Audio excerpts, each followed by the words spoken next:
Bonjour, je suis Audrey Lucien, la présidente de l'association Dépendance. Je suis également chorégraphe et interprète dans la compagnie Dépendance.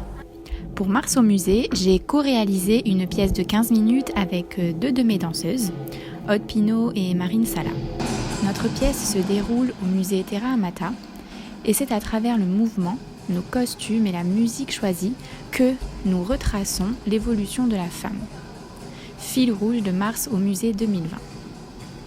Le musée Terra Amata est un musée consacré à la préhistoire. Ainsi, nous avons cherché à modifier nos habitudes corporelles et notre style de danse en transposant nos chorégraphies vers une mouvance tribale aux influences afro. Nous sommes des danseuses contemporaines avec des bases en jazz, moderne, classique et street jazz. C'est ainsi que nous avons accepté de relever le défi afin de mettre en mouvement l'évolution de la femme, mais également de sortir de notre zone de confort. Nous sommes donc partis de ce que nous avions et connaissions afin de trouver de nouvelles sensations dansées. Dans un premier temps, nos corps et notre gestuelle évoluent tout au long de la pièce. Nous passons d'une danse mêlant influences contemporaines et afro vers une mouvance de plus en plus moderne et jazz. On crée alors une évolution dans notre danse, mais on peut aussi percevoir une évolution musicale.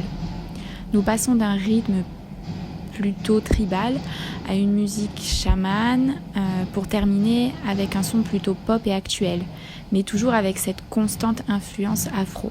Enfin, nous avons souhaité une évolution au niveau du costume. Nous passons d'un vêtement plutôt sauvage, bestial, à un smoking tailleur à la fois masculin-féminin, prouvant une évolution de la femme, mais également de la société et de la femme dans la société.